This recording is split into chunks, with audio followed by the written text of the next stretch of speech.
Teenager Tiffany York is searching for love.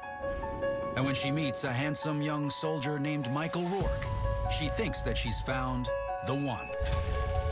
I think Tiffany really did love Mike. I think they loved each other. But Mike is hiding a dark secret. All right, guys. I knew he was up to no good. Within the U.S. military, there is a sliver of people who just wanted to go out and create anarchy.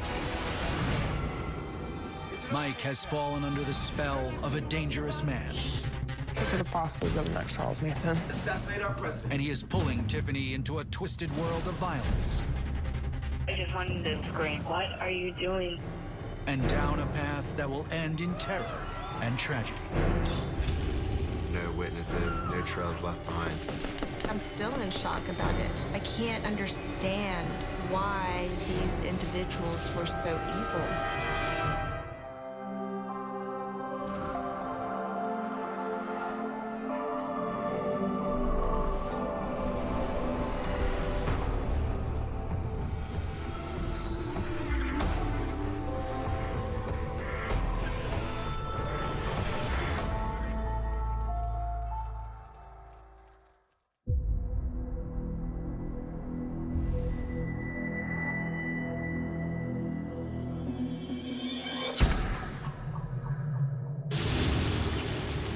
December 5th, 2011. It was supposed to be a fun night out with her boyfriend and his friends. They were going out for some starlight shooting in the deep woods of Georgia. At least that's what they told her. She didn't feel afraid in the least. These people were her friends. They have her right where they want her. What's going on? But suddenly, something goes horribly wrong. That's when the devil came out of them. They lost him. She was sweet and kind, had such a beauty about her. She always just seemed happy. As a little girl, Tiffany York's personality is as warm and sunny as the Central California beaches where she grows up. Tiffany's a California girl. She just had that West Coast personality. Wide-eyed and curious, Tiffany is a fun-loving kid with a great sense of humor and a kind heart. Tiffany was wild. She always liked to have fun. She had a lot of energy, just a sparkle that she put off. She always had a smile on her face. To know Tiffany was to love Tiffany. Adored by her family, Tiffany is particularly close with her father, Tim. It was his baby. Tiffany and my dad were glued together. They weren't gonna come apart. Yeah. But in 2002, adult reality breaks Tiffany's 8-year-old heart. Her parents divorce. Tiffany's mother gets custody of the children. And soon she moves the family to Hinesville, Georgia, a small town 3,000 miles away from their father. Tiffany hated Georgia, living in a small little town out in the middle of nowhere. And I think him being so far away, she missed him. Tiffany would call my dad like 4 or 5 times a day. How's Georgia? It's so boring here. She just wanted to be back in California. As Tiffany grows up, she remains close to her dad. I miss you too, Dad. But life moves on. By junior year of high school, Tiffany has lived in Hinesville for almost 9 years. And Tiffany's mom has found love again. I married Tiffy's stepfather, Wesley, and it was good for the most part. But it wasn't always good for Tiffany. I'm gonna meet up with the girls after school. She and Wesley do not have the kind of warm and loving bond that she shares with her father. She just talked to her dad more and more. Her father understood her more than her stepdad did. What time are you gonna be home tonight? Her stepfather at times would be very stern. I ask you, look at me when you talk to me. Understand? The two are increasingly at odds. What time are you gonna be home tonight? Life at home is getting more difficult. Now a teenager, Tiffany is coming into her own and craves the freedom to express herself. She had long brunette hair. Eyes were so beautiful. And she dressed them up so well. She always had her makeup just perfect and right, and she always liked the latest trends, you know? Fashion was like her #1 thing. Everyone knew Tiffany with the big bows in her hair. The big bows and the big fingernails. Outwardly, Tiffany is upbeat and popular. She was very social, very outgoing. She was the funnest person in the room. But she also has a sensitive side that she shares with close friends. Felt like I could talk to Tiffany about just the deepest things. Still, Tiffany feels like something in her life is missing. Some of her friends have boyfriends, and Tiffany wants to find her first love. I don't think Tiffany really dated that much. She had friends, but she never really had someone that she would say, this is my boyfriend. Tiffany doesn't click with the boys in her high school. Tiffany was 16, but as far as I know Tiffany, she's always liked older men. Tiffany decides to give online dating a try. Almost immediately, she meets 19-year-old Michael Rourke. Tiffany told me about Mike right away. It was like early our junior year. After a little electronic flirting, Tiffany and Mike make plans to meet in the parking lot of a local shopping center. It's a strategy Tiffany and her friends use when meeting an online date in person for the first time. They used to ride through to see if the guy was cute or not. And he wasn't, they would just keep going, and if he was, I guess they'd stop. Oh, wait, stop. When Tiffany sees Mike, the car stops. He is cute. I know, isn't he cute? He was tall, clean cut, baby face, sweet. Tiffany was very excited about Mike. Thank you. Mike was interesting. He was a good kid. He really was. People wanted to be around him. I'm Mike. Tiffany. A kindred spirit, Mike's also from the West Coast, Washington State, and he's also the child of divorced parents. To Tiffany, he seems kind and shy. A little reserved, a little quiet. You want to get like a soda or something? And there's something else Tiffany likes about Mike. My truck's over here if you want to. Okay. He's a U.S. Army private at nearby Fort Stewart. In Hinesville, Georgia, military men are considered a great catch. Mike seems like the perfect guy. Tiffany and Mike start dating. Both realize they have something special. For the first time since leaving her dad in California, Tiffany isn't lonely. They started seeing each other more and more, and things just kind of went on and grew.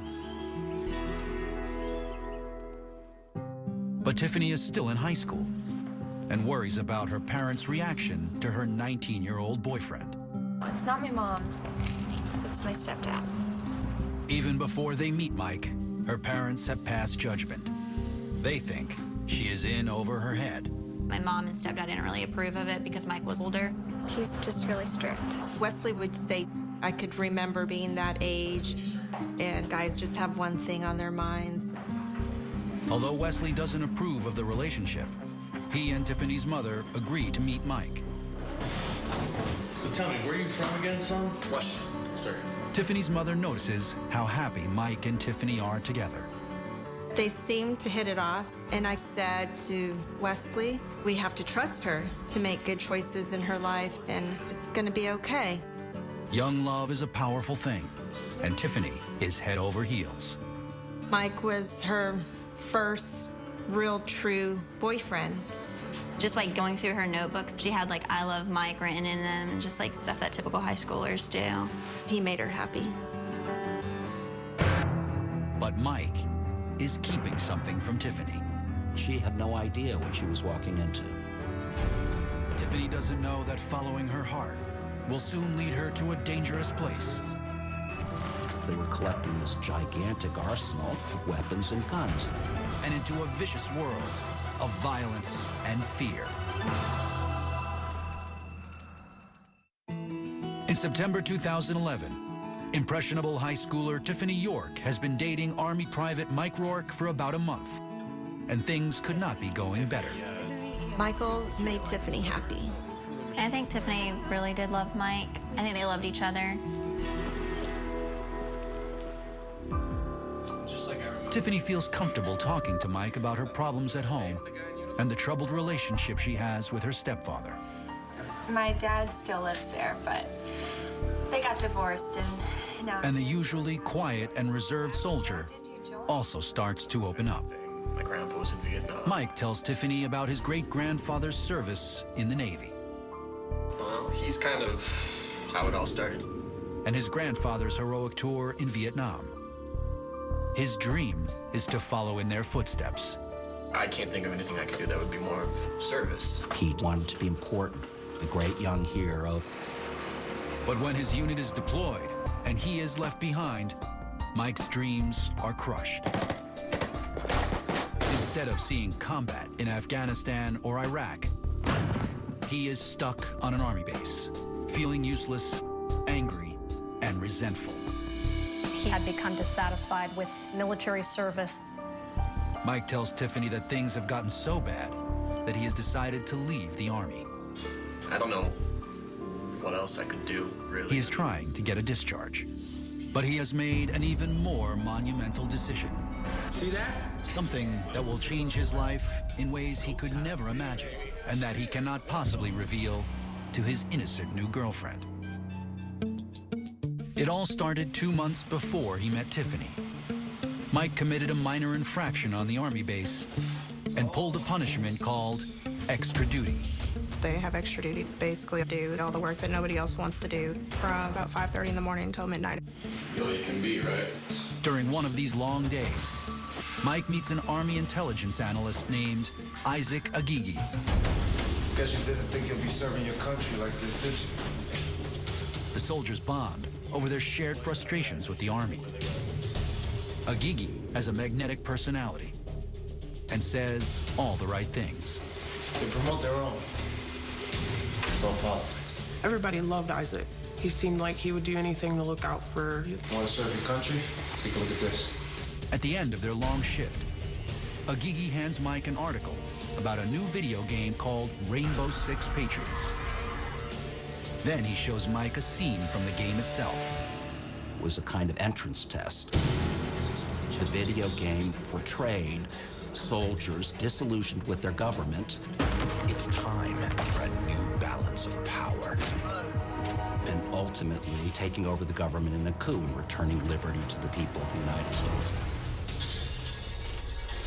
The video game is all about an idea that Agigi is passionate about. This is how we're going to save this country. And he sees that Mike feels the same way. This is important. Yes, it is. Agigi now reveals his true agenda. He tells Mike he is the leader of a renegade militia, working outside of the armed forces, just like the soldiers in the video game. Their goal is to overthrow the government and restore justice to the people. The organization is called FEAR. It stands for Forever Enduring, Always Ready. FEAR members are among the 100,000 U.S. citizens who are part of numerous fringe, anti-government militia groups. But what makes FEAR particularly dangerous is that all of its members are highly trained soldiers. It was all military people, so everybody had combat skills. Mike decides to attend one of FEAR's meetings. The only way is to start a new world order. He learns more about the group's plans and gets to know some of the militia's members. It's in our hands now. They're not going to do nothing about it, so we are. Okay? They are all active duty soldiers who have joined Agigi to fight back against what they perceive as corruption in the military and government. Who's with me? Mike Rourke believes that he is taking on a worthy cause when he decides to join the FEAR militia. Agigi talked these people into the idea that they could save the world.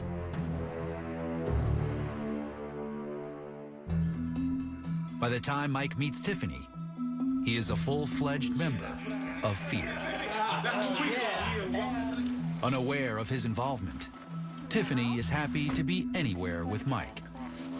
She starts cutting school to spend more time with him and hangs out with his friends on the military base instead of her own. Tiffany does not know that they are all members of a secret militia. They just seem like a fun group of friends, and she gets along well with everyone. Tiffany was a very sweet girl. She was a good kid. She becomes particularly close to a former soldier named Heather, who is married to Mike's friend, Chris Salmon. Seemingly warm and generous, Heather opens her home to Tiffany. Heather was kind of the big mama bear of this group. She was almost a mother to all these young men. Heather seems happy to take Tiffany under her wing. Thanks for the sandwiches. I try to get her to open up to me. What's going on with your dad? Tiffany tells Heather about her strict stepfather and how much she misses her dad. She was upset about that home life in general. Tiffany is increasingly comfortable on the Army base. She is happy to have a place where she can go to escape from her problems at home. The Salmon household was the family home. But at night, everything changes. There's a party scene on the base that makes Tiffany uneasy. A typical night was a lot of cocaine, bags of ecstasy. Music playing, drugs, and they would turn off all the lights. It was just a rave, like, every day. It's not like anything that Tiffany has experienced before. Tiffany seemed like that honor roll student, never got into trouble. It just didn't seem like her crowd at all. Tiffany has never seen so many drugs in her life. There was so much cocaine. Mounds, like cocaine sitting on the counters. Isaac Agigi, who always has plenty of cash, seems to be the ringleader. He makes Tiffany uncomfortable. Are you sure he's okay? But Mike assures her that he's a good guy. I trust you. Then one day in the fall of 2011, when Tiffany is on the base, Agigi pulls Mike aside. Tiffany is not invited. Once Agigi's core group is assembled, he lays out the first phase of his master plan to make Fear members Patriot heroes. We're taking over the base. Agigi wants to attack their own military base at Fort Stewart. Reason why?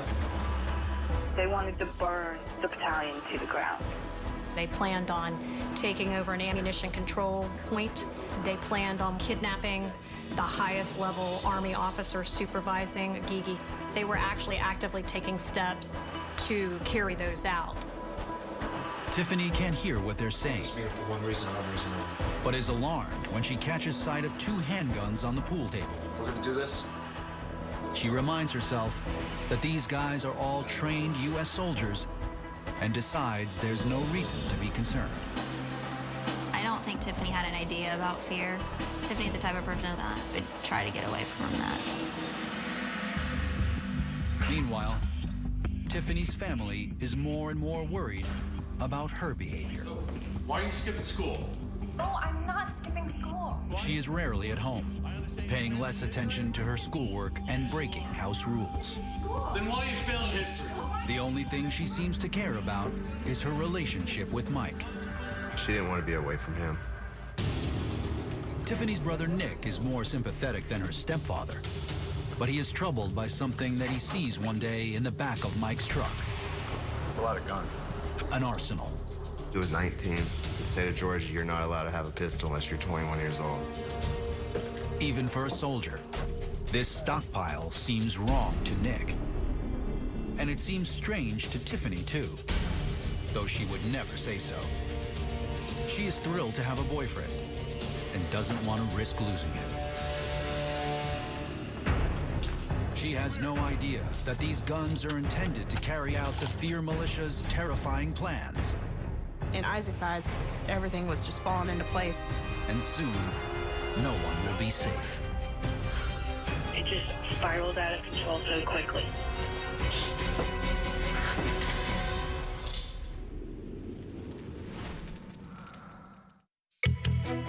Tiffany York is spending as much time as possible with her new boyfriend, Mike Rourke, and his military friends. She does not know they are all part of a secret anti-government militia called Fear. She was kind of naive to it all. Tiffany didn't really have any idea what was going on. But she has noticed that Mike and his friends all seem to take orders from the group's enigmatic ringleader, Isaac Agigi. Tiffany has never met anyone like Agigi and is not sure what to make of him. I had a wife. She passed. She's surprised when he decides to open up to her and share the tragic story of what happened to his wife Deirdre just a few months earlier. I came home one day and I found her slumped on a couch. She died under what was determined to be highly suspicious circumstances. She was pregnant. Hearing his story gives Tiffany more compassion for Agigi. Isaac, I'm so sorry. Yeah, we're gonna have a boy. She realizes that he is trying to put his life back together after a heartbreaking loss. And the tragic event also explains why he has so much money. In the middle of 2011, he received a $500,000 insurance payment for her death, which he was very willing to share with his compatriots. Though Tiffany does not know it, her good friend Heather Salmon is in charge of this money and all of the Fear Militia's funds. She handled the finances. She was very high up in the organization. As the militia's bookkeeper, Heather keeps track of the group's assets. Got 6 more M4s. Nice. Just what we needed. And in the fall of 2011, the Fear Militia is gathering an arsenal of weapons to carry out a plot to attack their military base at Fort Stewart. There was guns everywhere. They had close to $90,000 worth of military-grade assault rifles, thousands of rounds of ammunition. They also buy materials to build their own bombs. Let's go. Good. Almost done. They were building improvised explosive devices specifically for these attacks. And the attack on Fort Stewart is only the beginning of what the group has planned. Why not go further than that? They were planning on assassinating the President of the United States. The government would be gone and the people could have their voice back and have their freedoms and their rights. Isaac said it would be like the 4th of July, a new Independence Day. He would sit back and watch everything explode.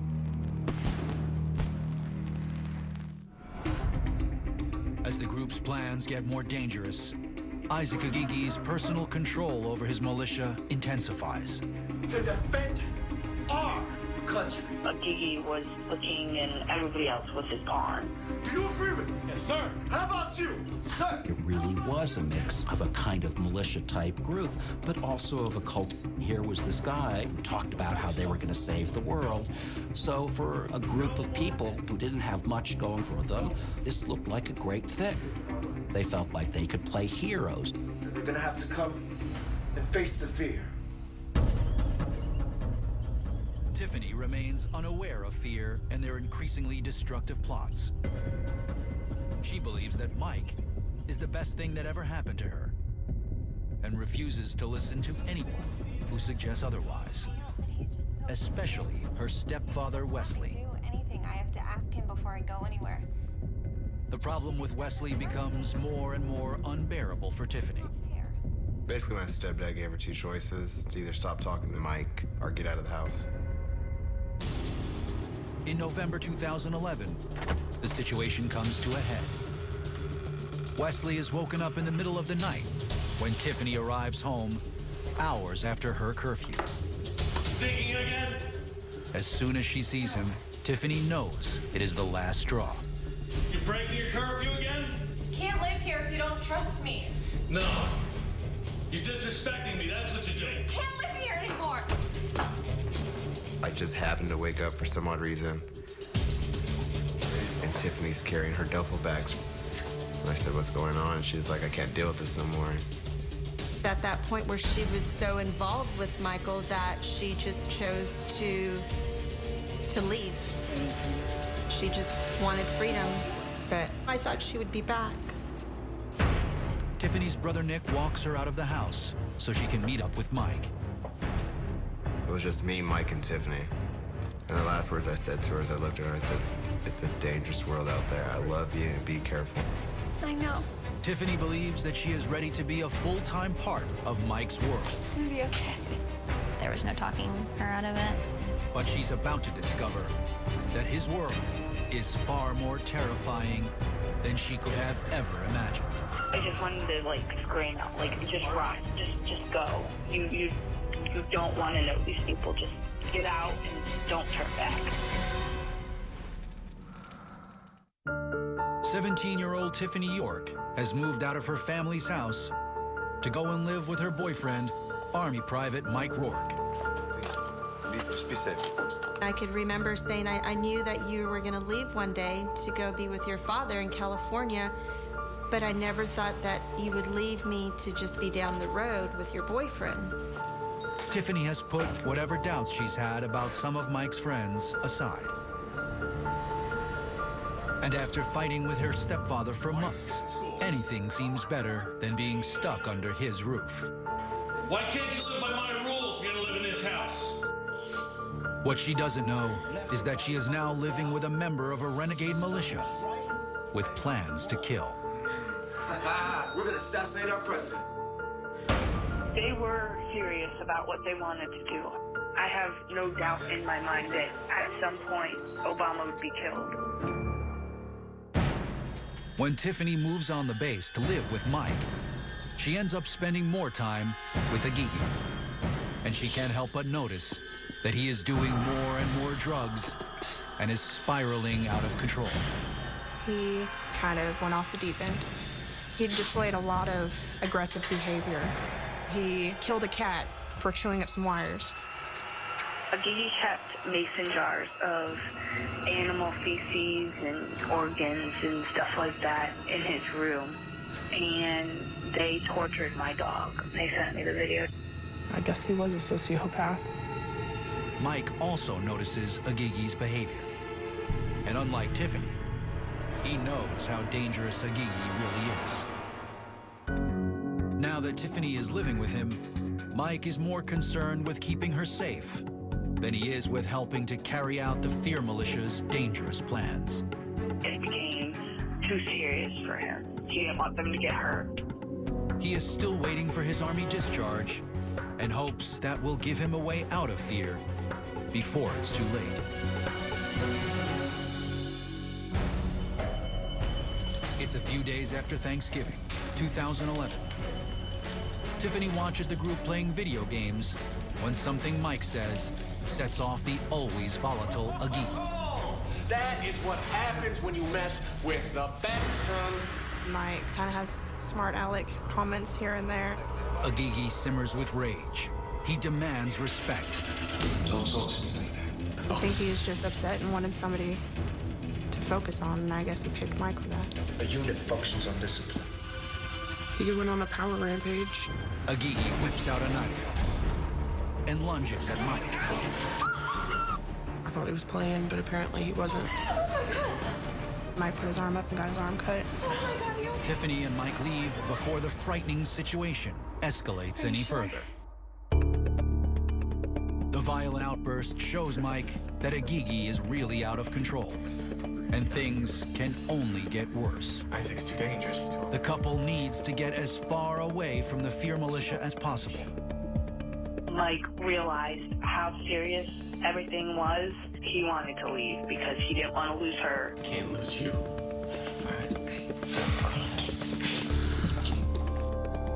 On December 2nd, after many months of waiting, Mike's Army discharge finally comes through. The timing couldn't be better. He doesn't tell anyone, but he decides to end his association with the militia. Mike buys a one-way plane ticket to Washington, and he and Tiffany make plans to relocate to the West Coast. She was looking forward to the future with Mike. But before they leave, Mike and Tiffany decide to go out of town for a relaxing weekend getaway. Let's go. While they are away, Heather Salmon decides to go through the books, and she notices something strange about the Fear Group's finances. Mike was given a card to buy certain items, and he bought more stuff than what he was told to buy. On this credit card statement. Heather brings her discovery to Agigi's attention. Mike bought a one-way ticket to Washington State. Gigi was mad. He's a traitor. They said Mike can't be trusted. We don't want him going out to Washington, running his mouth, letting everybody know our secret. He's being disloyal. He's gonna rat us out. Mike Rourke was leaving the group. Igigi would no longer be able to control Rourke, and therefore he was a mortal danger. He has to go down. He has to. It was bullshit. He stole money, and they felt he was gonna run and tell their plans. Who's in? Igigi is clear. Mike Rourke has broken the militia's code, and something needs to be done. He betrayed them, and that was not okay. On Monday, December 5th, Mike and Tiffany return from their weekend getaway. Mike is welcomed back with a phone call from Igigi. Hey. The two have not seen each other since their fight the week before. And Mike is relieved that Igigi seems ready to move past it, even though he's on his way out of fear. He doesn't want to stir up trouble and accepts an invitation to go night shooting with the group. Yeah, no, that sounds good. It'd be... Mike asks Tiffany to come along. She was going with her boyfriend to engage in target practice at night. It was kind of a fun thing, and that was that.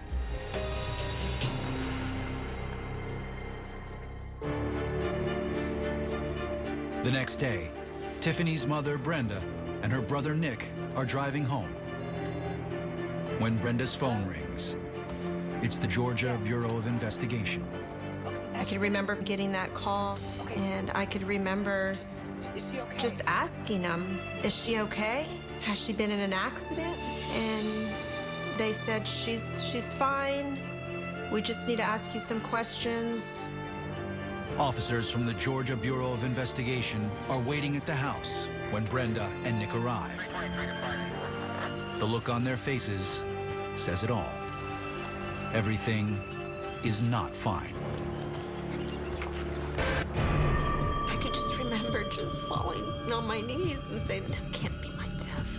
You hear about these things all the time, but you don't think that would ever happen to you. Go inside the world of the Fear Militia at investigationdiscovery.com. On December 6, 2011, officers from the Georgia Bureau of Investigation are at Tiffany York's family's house when her mother and brother return home in the late afternoon.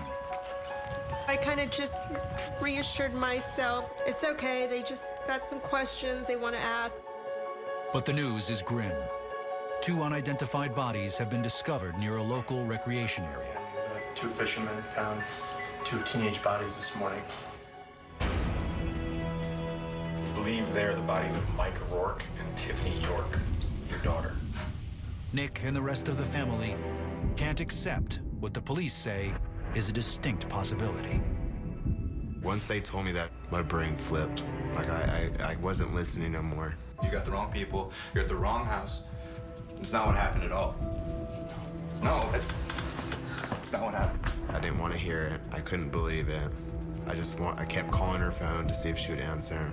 There was nobody picking it up. I need you to call me back and just tell me you're okay, because I'm really worried. I can remember showing them a picture. Is this her? And they wouldn't answer me. They couldn't answer me. Investigators tell them that dental records are needed to identify the bodies. They will have the results in 3 days. It was the worst 3 days of our life. On December 9th, the dental records confirm everyone's fears. The bodies in the woods are Tiffany York and her boyfriend, Mike Rourke. All I did was raise my hands to God. And I told him to take this from me because I wasn't going to be able to bear it. While Tiffany's family mourns their loss, the Georgia Bureau of Investigation works around the clock to find the perpetrators who committed the heinous murders. All of their resources went towards investigating the crime. As one of the victims himself had been a very recently discharged military service member, They cooperated then immediately with the Army's Criminal Investigation Division. The police discover that the Army has been investigating one of the men in Mike's unit for his wife's mysterious death a few months earlier. It all gets better at the end. It is Mike's good friend, Isaac Agigi. And Agigi also caught the attention of a terrorism task force for some unusual purchases he made with his late wife's insurance policy. He purchased tens of thousands of dollars worth of weaponry that was brought to the attention of the federal authorities. Who's with me? It becomes clear to investigators that Agigi is leading an organized militia, and it seems likely that Agigi and the group are behind Mike and Tiffany's murders, but they need evidence. When they search the homes of Agigi and his associates, investigators finally get the break they are looking for. They find a gun that appears to be the murder weapon based on the ballistics evidence at the crime scene. But that's not all. Law enforcement found a charred area in the yard where it was obvious a bonfire had occurred, and sifting through that material, they were able to find remnants of clothing and remnants of a cell phone, all consistent with physical evidence from the murder. On December 10th, 2011, FEAR members Christopher Salmon, Michael Burnett, Anthony Pedin, and their leader, Isaac Agigi, are arrested and charged with the murders of Michael Rourke and Tiffany York. Once the self-assured puppet master pulling all of the strings, Agigi falls quickly. I don't want to go back to myself. Just, what can I do? Agigi was a very big man until the day he was arrested.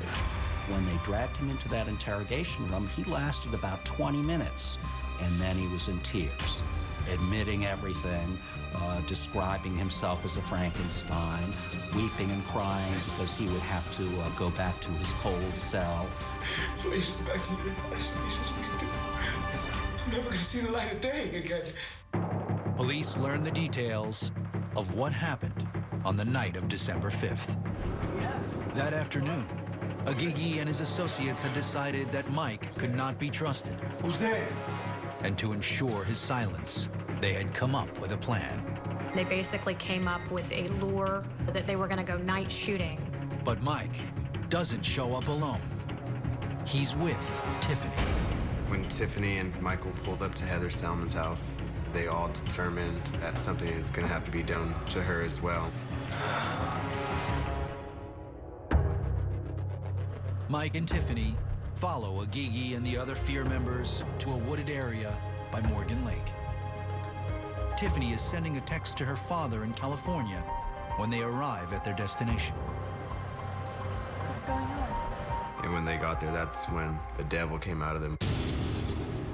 Before Tiffany even knows what's happening, Heather's husband, Chris Salmon, is coming towards the car. Salmon walked up to the car, opened the door for Tiffany York, and shot her in the head. No! No! No! He then checks her pulse to make sure that she's dead, and then shoots her again. No! He took her life. My daughter was executed. Now, Agigi himself comes for Mike. Get out the car slowly. Agigi made Mike basically look at Tiffany and said, "This is all your fault." Look at her! Michael pleaded for his life. You're just gonna get away for a while, I swear. I won't tell anyone, I promise. I swear to God. I didn't do anything to hurt you. But it didn't stop them.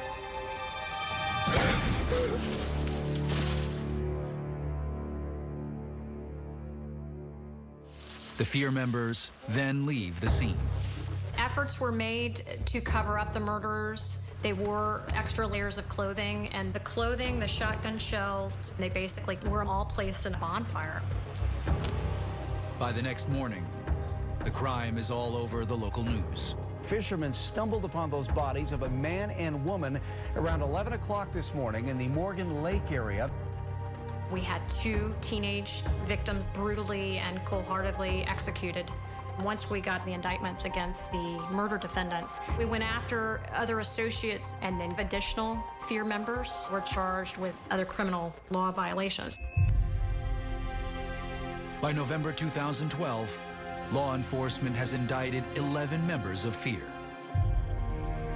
Many of them are behind bars, including Heather Salmon, who has been charged with 13 counts in connection with the murders and her involvement in the malicious plot to overthrow the government. She has pled not guilty to all charges and is waiting for her day in court. I knew things were off. There's a lot of things I could have done that I just didn't. Instead of standing up for myself and knowing what was best, I kind of just went along with it. For Tiffany York's family, the defendant's actions remain impossible to comprehend. Tiffany thought these people were her friends, and they do this to her. These were American soldiers in our backyard. What parent ever imagines that your daughter's going to be murdered by soldiers? In July 2013, Isaac Agigi pleads guilty to the murders and receives 2 life sentences without parole. And in March 2014, he is sentenced to a 3rd term of life in prison for the 2011 murder of his wife and their unborn child. Christopher Salmon, Anthony Pedden, and Michael Burnett have also pleaded guilty for their involvement in the fatal shootings. Tiffany York's family misses her every day and mourns a life unrealized. She wanted to graduate. She was going to go to college. She talked about going to a nursing program. She had dreams. I'll get like random dreams with Tiffany, and in my dreams we hug, we tell each other that we miss each other. The York family takes some solace in the fact that the investigation following the death of their Tiffany saved other innocent lives. It stopped him. It could have been worse. It hurts that it was my baby sister, but I'm glad it didn't go and kill families and start something that we didn't need to have started here in the United States. As sad as it is that we lost Tiffany, I honestly believe that a lot of people's lives were saved.